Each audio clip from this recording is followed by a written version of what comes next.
I'm sitting here listening and my brain's just going a million miles a minute and I'm just thinking, is she going to fire me? No! Oh, God, no.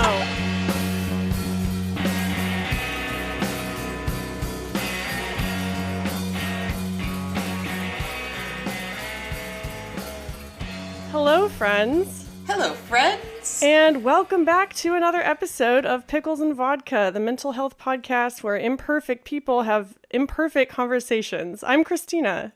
And I am Lauren. Sorry. Good job. Trying different ways. It's I always say I don't like it. I got chills. So, today is the last episode that we are recording before you go to treatment.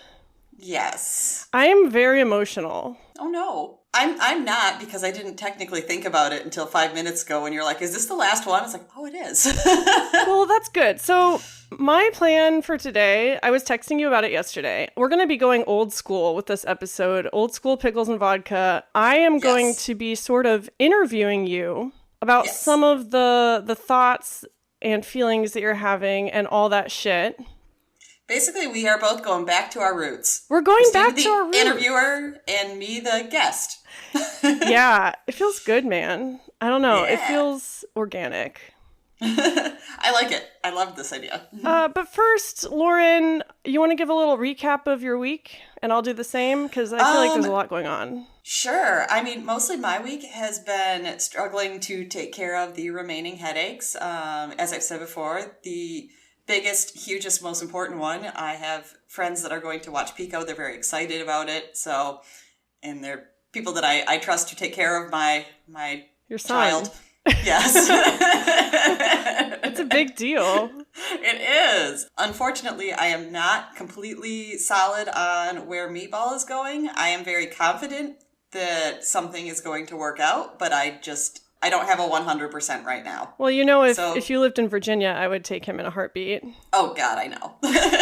Fang would have a time and a half with that. There was someone, like a friend of a friend, that I was kind of hopeful, but I also really understand because she has, I don't know, like 8 or 9 cats already at her place and like tons of animals. You could be a saint, and I wouldn't blame you for not taking on another Absolutely. Yeah, but so I've got some leads that feel positive, but it still obviously is a bit of a stress because I want to just know. Of course. I mean, I remember the week before I went to treatment, or, you know, the couple of weeks, and there were a lot of things that I just didn't even plan until the last possible minute. Yeah, my last cat that I had, I think I found him a home like 2 days before I left, so that was a lot of stress. And when I had Pico and was going to treatment, as I've brought up before, I thought that I had someone to watch him, and she just kind of like told me it'd be too much of a hassle and almost like, how dare I think that she would be able to watch my dog, even though she totally offered. That's how he ended up coming with me. Yeah. Hopefully it goes smoother this time. I have good confidence that the universe will provide. Yeah. Speaking of which, we did get some thoughts and prayers from our listener, Christine. Okay. Yeah, Christina said to ask her thoughts and prayers. So, hope everything goes well with Lauren. I forget exactly what she said. But yeah, shout out to Christine. She's got your back. Great. I'm glad she didn't actually pray for me. No. So the most recent headache, I was telling you a little bit about that. Hold up. My vape just dropped. I'm going to be moving around looking for it. Keep talking. I'm going to edit out. Gotcha.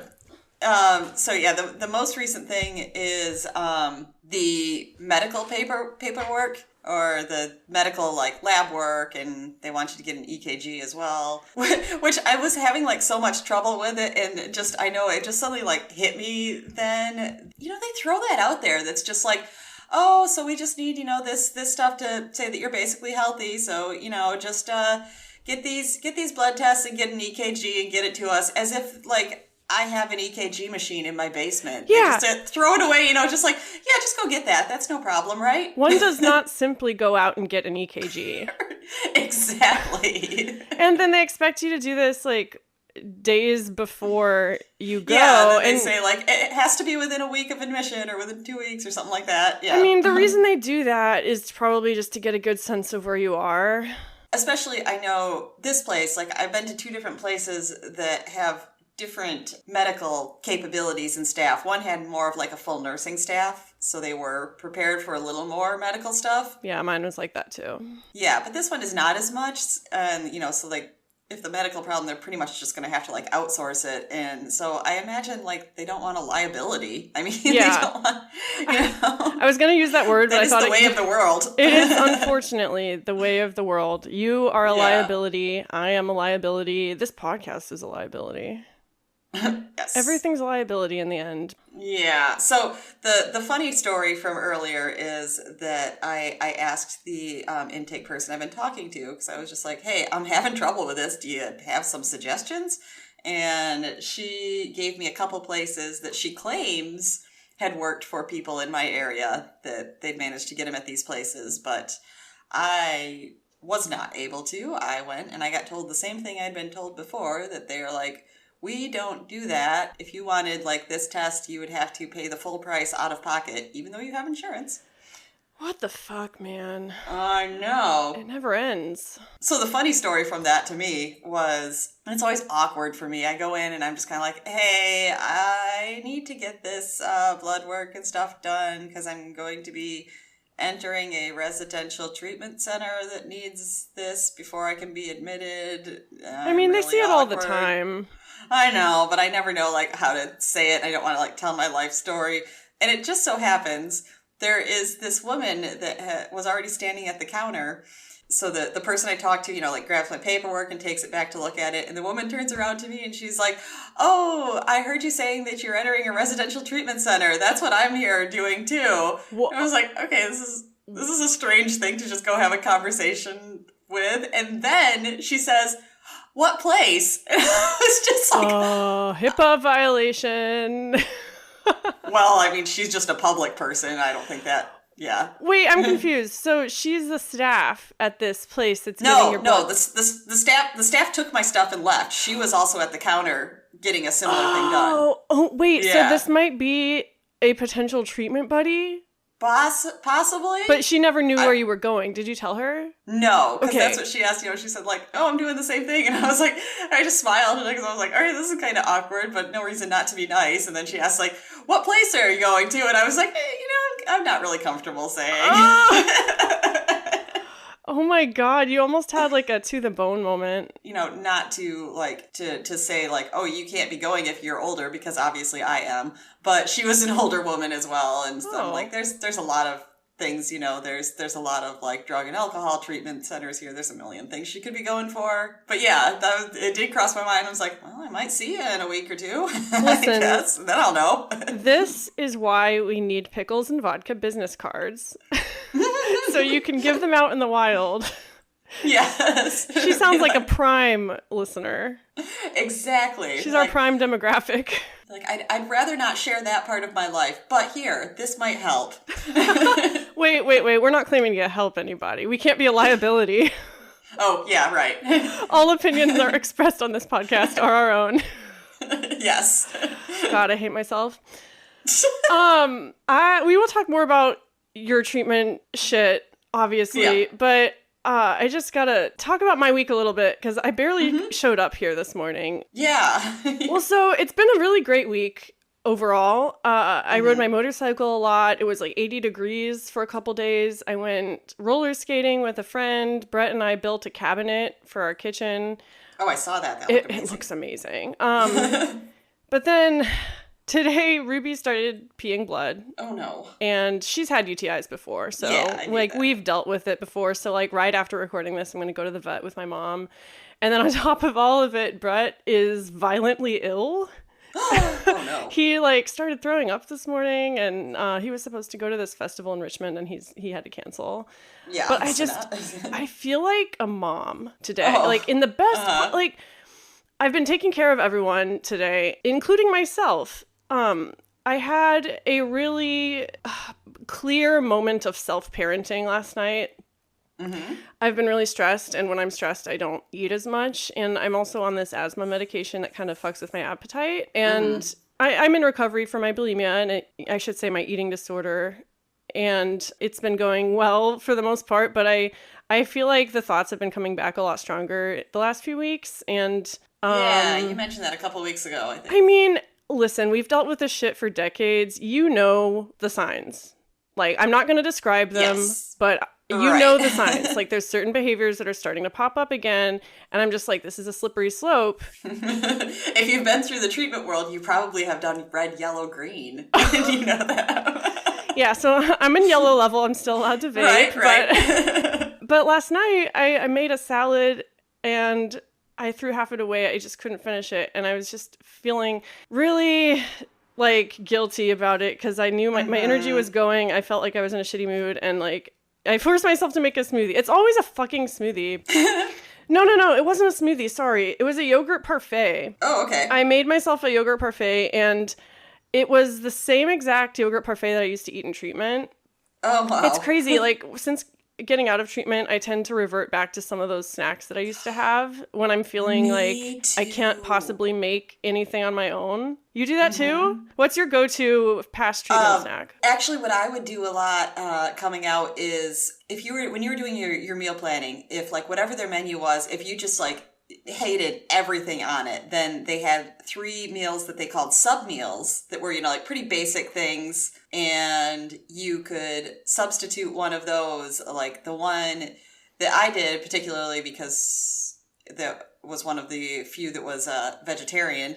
Oh yeah, it was a bagel and carrots and hummus and yogurt and fruit. And what I particularly liked is you could always get what they called an L-top on like sandwich days, which was lettuce, tomato, onion, pickle. Oh, that sounds good. You had me at pickle. Exactly.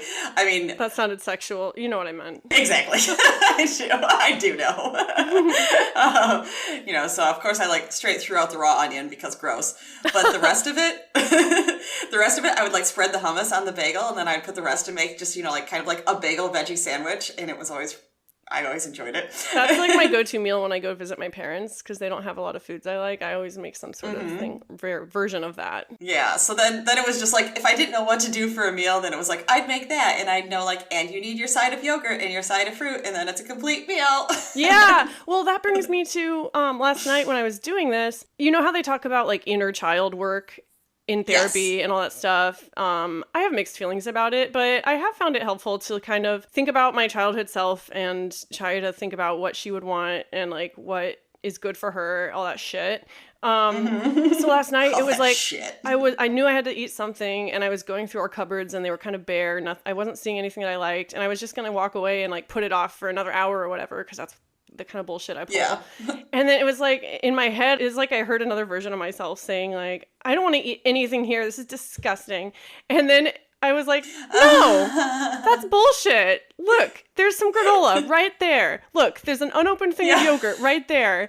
And then I made a bowl of yogurt and granola. I took it out to watch. We're watching Harry Potter right now. It's very fun. And then as I was eating, I was like, this isn't enough. I was like, you need to add some fruit or something to this. And so I could hear myself with that voice like fussing the whole time. I was like, this is so stupid. This is disgusting. Like, and I was like, nope, you're going to eat this. And I did. And that's the end of that story. But I thought it was an illustration of how I feel really capable these days. Like all this shit is hitting the fan, but I don't know. I think I can get through it. Knock on wood. When you were telling that story, I was thinking, how very inside out of you. It was very inside out of me. Not gonna lie. All these, yeah.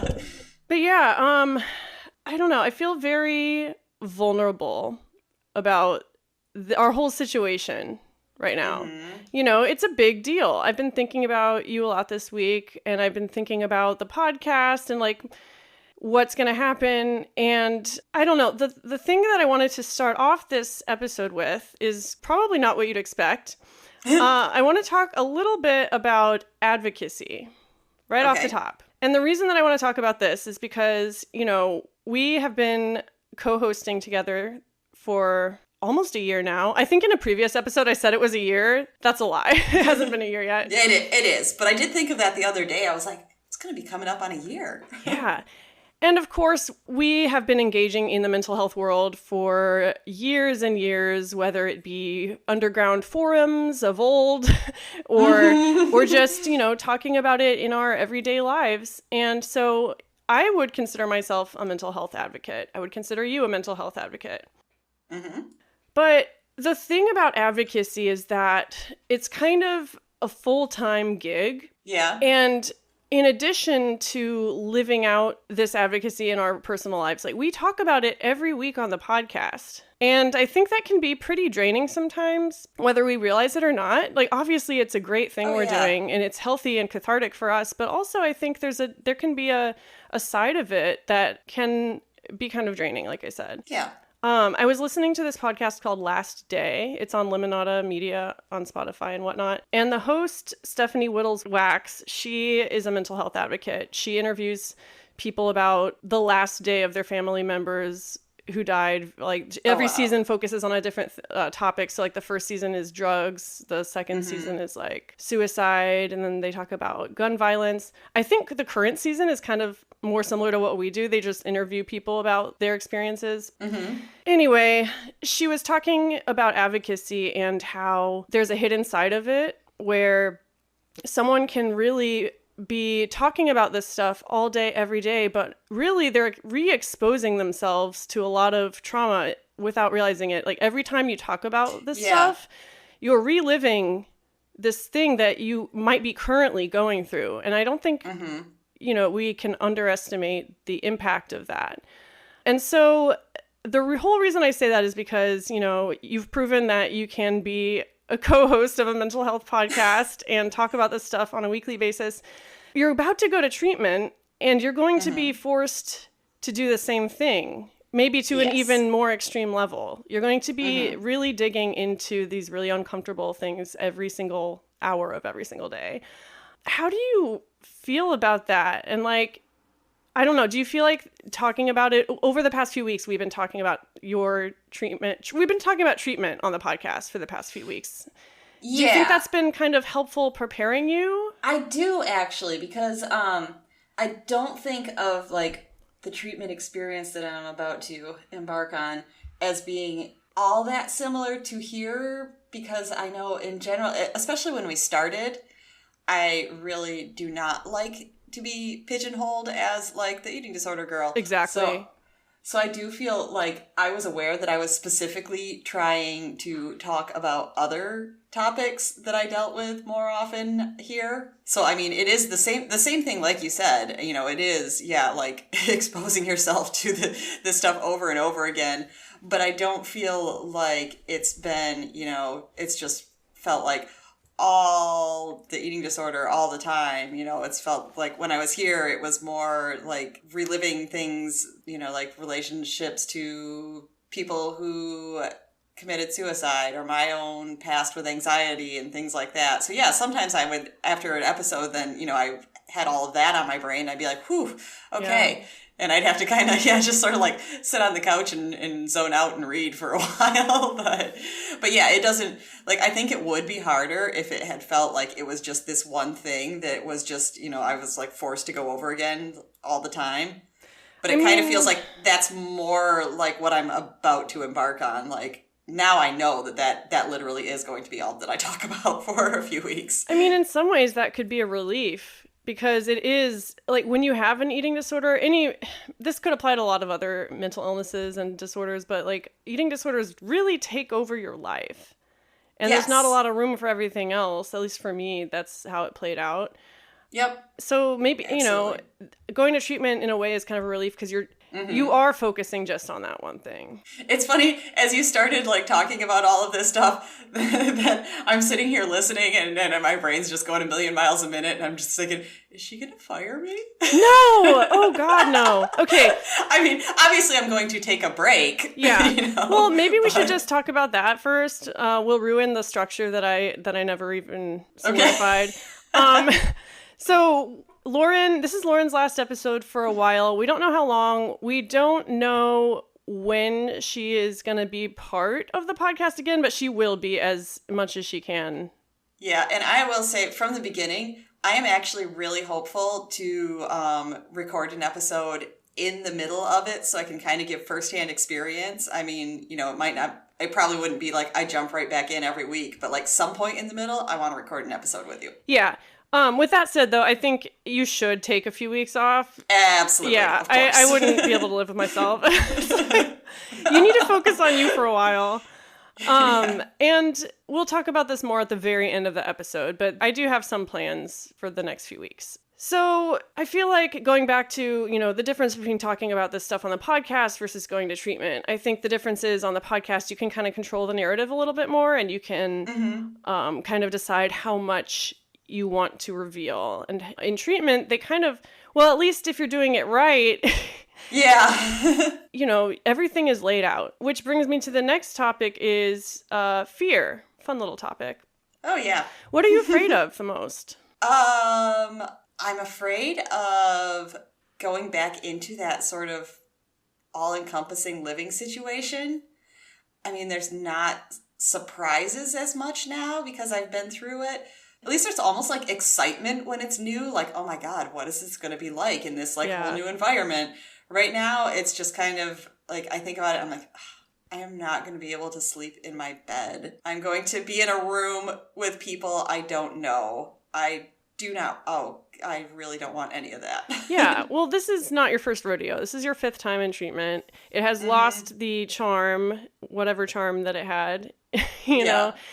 That's another thing I was wondering about, like, what your expectations are this time around. Like, what do you think will be different, if anything? So this is something that's a very broad question. I'm sorry. No, but it is a big thing. It's actually a very good question because I would say last time I had to go back and this time, because at that point, it'd been a few times and I was just like, I can't go back and just do the same thing and think that it's worth even doing this if I'm just going to keep doing the same thing. And well, you say that, but I feel a lot of people go in and then they go out and they do the same thing. And of course, it's not on purpose all the time. Oh, they do. But that's why I see that. And that was why, like, for me specifically, thinking like, I would not do that. That's not going to be me. So I want to know before I even agree to do this, what am I going to do different this time? Well, yeah. What are you going to do different this time? So according to what we've been talking about in my past couple therapy sessions, and my therapist is very much on board with this, she wants me to get in trouble. Yes. So you've mentioned this a few times, but you haven't really elaborated. Maybe you can't elaborate yet, but I will be really curious to hear how that works out for you. Yeah, and actually her and my dietitian are both very supportive. They're just like, be authentic to yourself, even though like obviously you are going there and part of the treatment is you are supposed to stick to the meal plan they have and you're supposed to eat your meals. But there's like, if you're really not feeling it, you could, then you know what? Don't. And tell people why. Well, that brings us to the topic of who is your authentic self. And from what I know of you, you have said on the podcast you don't really believe recovery is possible for you. Yeah. And I'm going there. Oh, boy. So why did I agree to be interviewed? Well, but like that, I think, if you're being honest with yourself, is your authentic self. You are someone who you've tried this so many times and maybe you don't think recovery is for you. I think that is a great place to start. Yeah. Is by unpacking that when you go. What are your thoughts on that?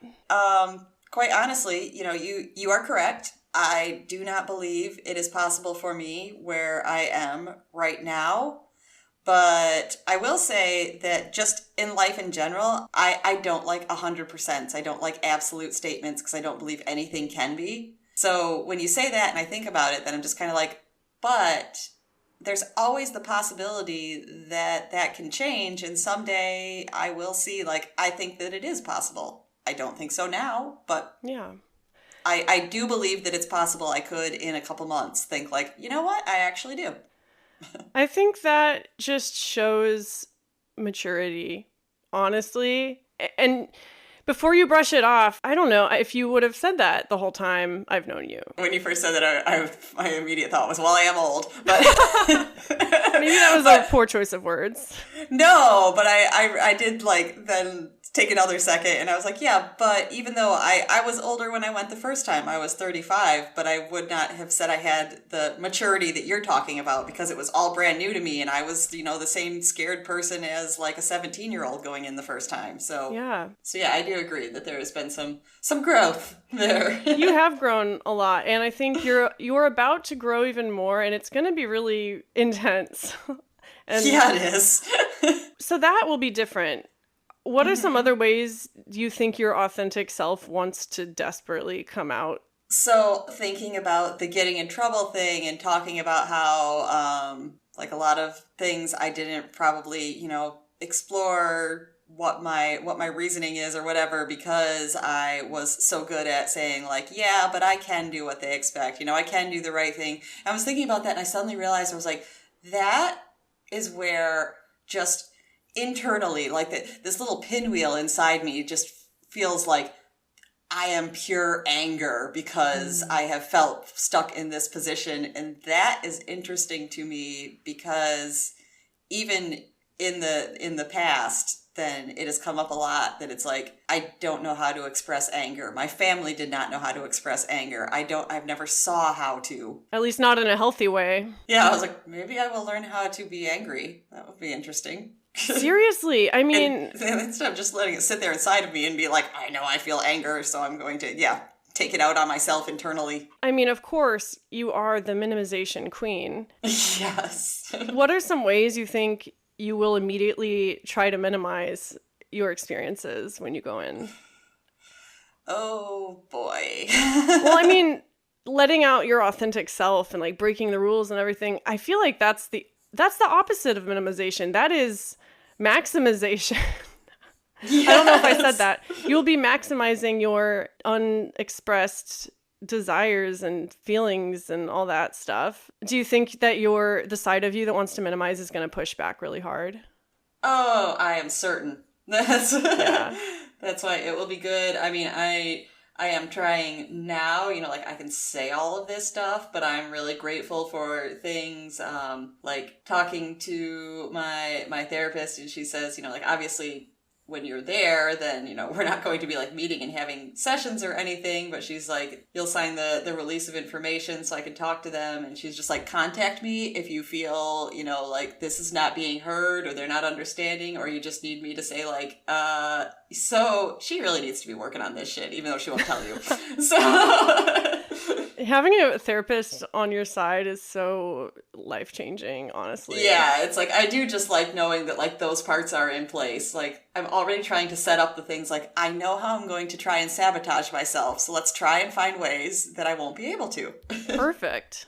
I mean, it sounds like you have a pretty substantial support system in place. You have your team of professionals, and then you have, the people who are watching your pets. And of course, you have this podcast. You have a whole group of listeners who are rooting for you. Do you think that is different this time around? Or do you feel like it's not? Like you still struggle? You've talked about struggling with asking for help and reaching out for support. Yeah, and I do still feel a lot of that. I mean, I have people that are going to help, which I am very, very grateful, but I do still feel kind of like I should not be a bother. Well, that sounds like something you can talk about in there. Yes. I don't know. And then, of course, and, like this actually might play in more to like the anger side if I think about it, because there is, of course, the part about like not really feeling like I have any good family support. Yeah. And that kind of pisses me off sometimes because I see people that do. And, like, that's not the same thing as, friends want to be there. And I just, I'm the one that shuts it down and says, like, well, I don't want to keep being the annoying one. Yeah. Family, I have tried, and they're not helpful. Do you think that you will be forced to examine any of that in treatment? Like, do you think, I'm not saying they're going to go so far as to force you to do like a Zoom with your family, because of course they don't know that you're even going to be in treatment. Yeah, I was gonna say I'm sure there will be a lot of like talking about it and stuff like that. I don't think that I will be forced to talk to them if I don't want to. I think people pretty much understand why not. it's possible, but I don't think I will. Anything's possible. Hey, never say never. Exactly. What else? Anything else that you are looking forward to? We talked a lot about like your negative feelings surrounding treatment. What are you looking forward to? Okay, this is going to sound slightly insane Well, we are on Pickles and Vodka. I know. I was just thinking like, I feel like not very many people in the same situation would be saying this, but I have been looking forward like crazy to breakfast. Oh, all right. I'm here for it. Continue. I think just because it usually was my favorite meal there. Possibly, again, you know, it's easy for a vegetarian to have a like, good breakfast. have the same breakfast as everyone else. Yeah. To not have to like get blocks of tofu all the time. Yeah. Oh, treatment tofu. Yeah. And so it always was like the meal that I enjoyed the most. Even the eating part aside, I feel like I've never been a big breakfast person, mostly because I prefer my time to sleep in the morning. That's fair. Yeah, I don't like downtime in the morning. I want to get up and I have to just in time to get ready so that I can get out the door on time. That's all. I'm not going to be a sit down and read the paper person ever, you know? So yeah, it is like, it's one of the few times that I felt like, oh, I think this is how people are actually supposed to start their day. They're not supposed to just, you know, like suck down a cup of coffee and run out the door. It is wild the amount of energy you have if you eat breakfast. It's just, you know, for people with eating disorders, it's not always obvious. And also, you know, the idea that it's like, yes, it is. It's your first meal of the day. You know what? It always felt good to have breakfast. After that, at a treatment center, then you start to feel like, oh my God, do they want us to do anything except for eat? Are we really sitting down again? Well, there will be that. I wrote in my journal so many times, like, how does anyone eat this much? But in the morning, I always felt, I'm like, in the morning, I want my coffee and I'm fucking hungry. Yeah. So it's actually nice. Yeah. I always loved breakfast and treatment too. Mm-hmm. Anything else you're looking forward to? Yeah, I mean, I can't predict this, so this is also something that's like terrifying because you don't know until you go what the people there are going to be like. But hopefully, I mean, it's always been really great to, you know, like make connections with people. Oh yeah. You're gonna meet a whole cast of characters. So yeah, I'm hoping that there's like some really good people that I feel really comfortable with, because sometimes there's been groups where I'm just like, it's not that there's anything wrong, I just don't really feel connected to any of you. Yeah, I mean, no shade or anything, but that's just how it is sometimes. The milieu is constantly shifting. If it's anything like where I went, you know, there's going to be new faces coming in. You're going to be the new one. You're going to be the scared, quivering mess. And then the next day, there's going to be someone else and you can offer them support. It's like, it's the circle of life. Yes. We've talked a lot about your expectations, you know, good and bad. How do you think expectations help or hurt your experience? I mean, I never think it's good to just kind of like write the book first before it happens. But you've been so many times before, I think it would be easy to fall into that trap of like thinking that you know everything that's going to happen. Yeah, it's definitely, it's hard not to. Like, that's something I feel like I have to kind of catch myself more often and sort of remind myself, like, it's not necessarily just because it happened this way last time. I try to remember that. But then, you know, it also helps knowing what to expect. You know, especially if you deal with anxiety, it really helps knowing what to expect. Yeah, it's going to help me packing. I can tell you that. So, in preparation for this episode, I downloaded Peach again. Oh, boy. Yeah, and the reason was I wanted to kind of see what was going on in my head when I was like a week out from treatment. And so I went back super far in my feed. It's really fucking sad, Lauren. Oh, no. Yeah. I don't think I was ready for it. And, you know, this episode is about you, and I'll bring it back to you in a second, but... no, but you have shared experience. It's fair. It's just really sad. There was so much self-hatred, so many drugs. Like, I didn't really realize how bad it was. Not even leading up to treatment, but like after treatment, which, you know, that's a whole other thing. But... I don't know. It made me realize, like, the validity of what I was going through. I don't think it ever hit me before exactly how badly I needed to be in treatment until I went back and looked at some of those posts. Yeah. I remember the right before, and I will say, and you know, this isn't with like everybody I know. Some people I know that, you know, like might say like, oh, I've made the decision to go to treatment or I have to go back or something like that, and I just, you know, like support it. But some people I feel like honestly scared for them, and I'm just kind of like, you cannot get there fast enough. Like, come on, why isn't this going faster? And that was, I remember how I felt actually. I mean, yeah, I don't know how to respond to that. But the reason I bring it up is because I feel like it goes without saying. I'm going to say it anyway. You know, I've been worried about you for a while, and I feel like you don't see it all the time, you know. Yeah. I mean, that is, we've talked about that. That's part of my nature.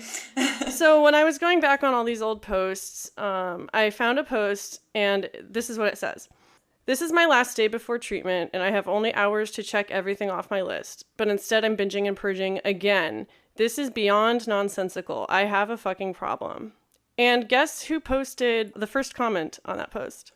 I wonder. Someone really cool. So it was you.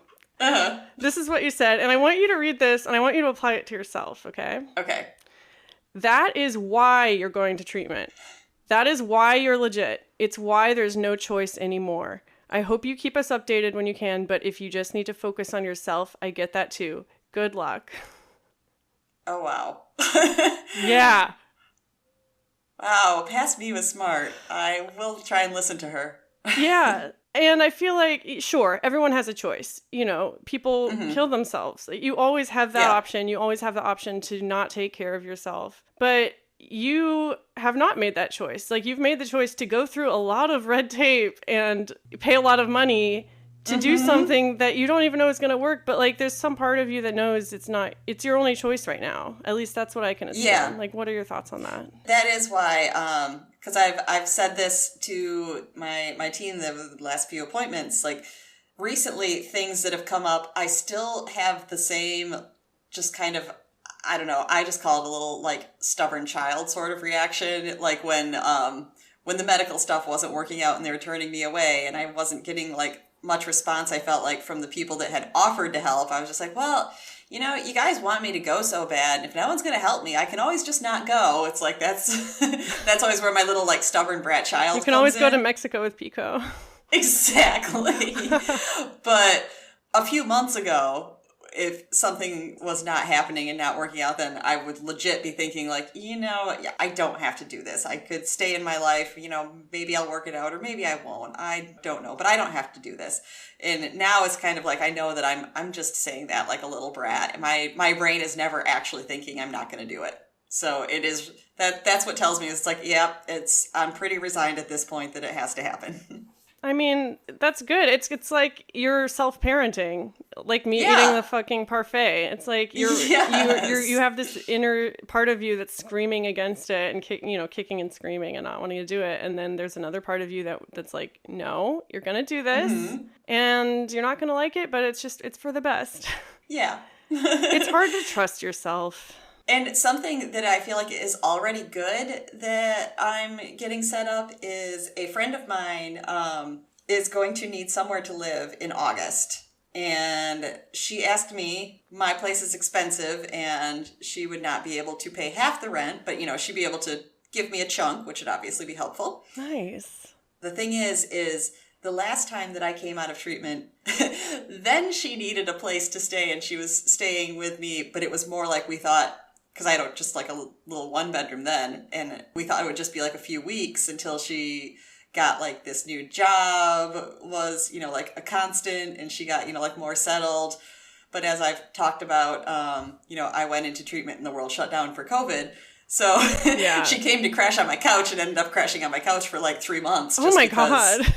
Well, just because there was nothing she could do. She's like, I started this new job, you know, it was like a daycare that they still kept open, but at a much lower capacity. So she's like, I'm getting like 2 days a week. I'm not working full time. I can't save up. So that was a different situation. But she is somebody that I met my second time in treatment. And she's been back a lot of times. And actually coming out that time was the best I ever did. And I felt like it was good having the company. I felt like it was good having support. And I know, she has been back since then and come out recently. We met up a couple of weeks ago, and that's what she said, like she's been out for a few months, and she's just like, this is the strongest I've ever felt and the best I've ever felt about this in my life. So hopefully, if that's still the case come August, we will be a great support for each other. Hell yes.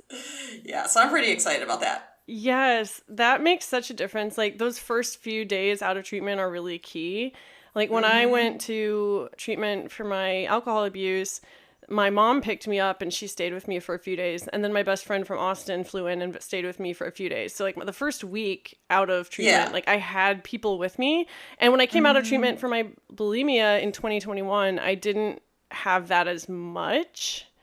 Yeah. And I think, it did take me a lot longer to get past it. And I went through a lot worse times after getting out of treatment that maybe could have been prevented if I had had a proper support system, or if I had utilized the support system. Because I know, yeah. And like the more that I think about it, the more it just seems so obvious that, the very first time I went, I came out and was back within, less than a year, like 6 or 7 months.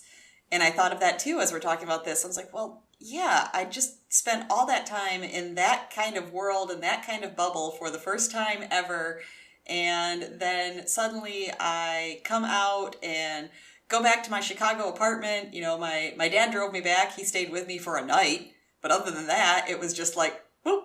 And your dad isn't even part of, like, your support system, so that doesn't really count. No, yeah. And after that, yeah, it was just like, I didn't even have Pico yet. It was just kind of like, well, there you go. You're all by yourself in your Chicago apartment again.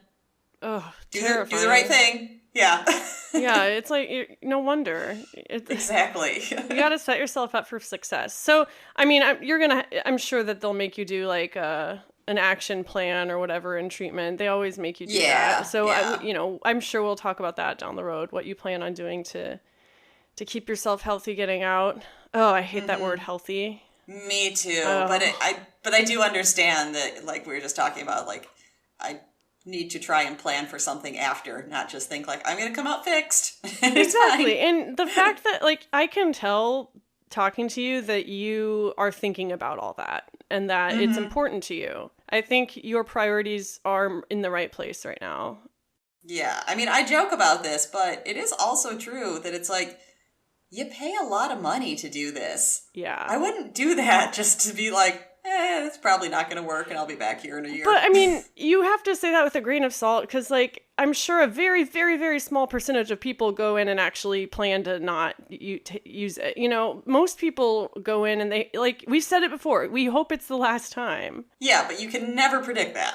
Yeah, I mean, I wish that the cost of treatment was enough to guarantee success, but unfortunately, that's just not the case. Right. I felt like I had to say that. Oh, no, that's all true. There's something else I want to read, but not quite yet. Is there anything else that you want to talk about? Because this is it. I know. This is a big deal. I said that I wasn't, like feeling all that anxious or anything like that when we first started. But now that we're talking and I'm realizing, like, oh my gosh, when this is over, then it really is. This is it. We're getting to that point. I'm like, oh no. What do you want to say to the hot and spicy pickles before you leave? No pressure. Yeah. It's not like we have that many listeners. No, but our listeners that we do have are very important. I love them all. Yes, very much so. I mean, I love whenever I see a response on I do sometimes go on our Facebook now. Now that I know we have one. I haven't in a few days. If you guys message us and it takes a few days to respond, it's not personal. I've been trying to stay away from social media more lately anyway. That's totally understandable. Yeah. Yeah, I don't always see it right away, even on the Instagram, and I'm always on the Instagram because it's Pico. Oh, but speaking of social media, Lauren might not have access to it 24/7, but if you guys have anything you want to tell her, like, I will make sure she does get them. Yeah, and the place that I'm going, I know, is the most relaxed that I've ever been about electronics. So, perfect. I mean, yeah, pretty much they just, like, don't let you have them during programming. So, Lauren, how can people reach you while you're in treatment? I just Instagram. mainly give out my Instagram here, but I'm like, is there something better? I'm not going to give out my email, but... Well, we do have an email address. It's picklesandvodkapodcast@gmail.com. Yes, I was going to say, I do have access to that as well. So if you want to email the show email, then I might even see it before Christina has to tell me. But yes, the thing that I'm on the most is my dog's Instagram, and that is at Pico Suave, Picosauve, because I'm dumb and can't spell. Yes. So send Lauren uplifting memes. Or maybe, non-uplifting memes. And I also have I have my phone logged into the Pickles and Vodka Instagram as well. So, that one works too. Yes, at Pickles and Vodka Podcast. As for the show while Lauren's away, I think I might take next week off as well. I'm not sure yet. I have a few people who have expressed an interest in being interviewed for the show, so that's exciting. I might do a few solo episodes. We've discussed the possibility of you, Lauren, sending in voice recordings and playing those as part of, maybe we could have a segment, like a 10-minute Lauren update segment.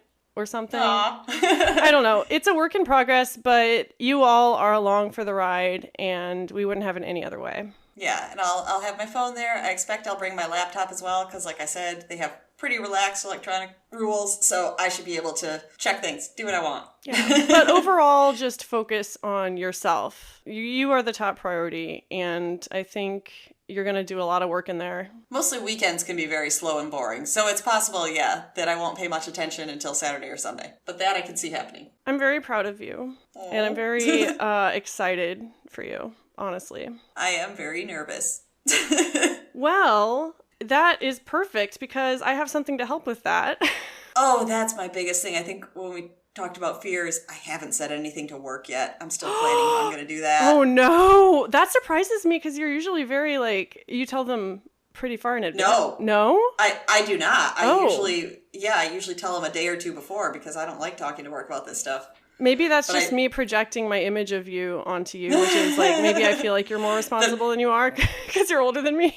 Or because I try to get other things done, like the animals part and stuff. Right, I don't like that set. But yeah, work, no. Ooh, how do you plan on doing it?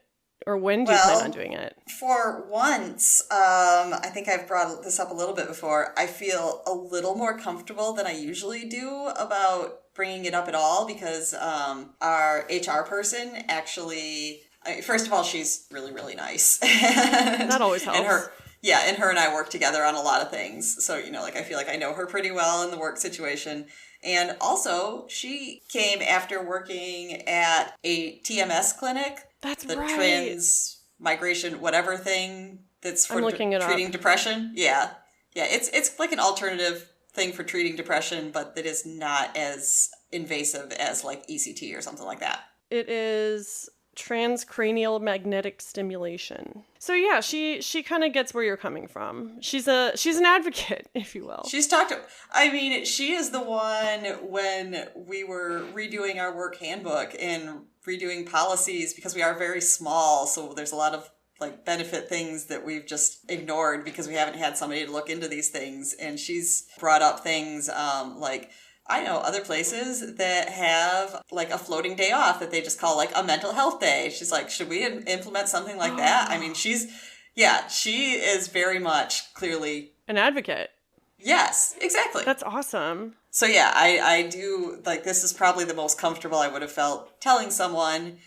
I would just hold back more right now, because as soon as I tell her, I am not comfortable at all with my boss knowing. Yeah, you don't have any obligation to tell them why, though. No, legally. But as soon as I bring it up, then we know, her and I, of course, are going to know, okay, then we have to let him know, because he runs the company.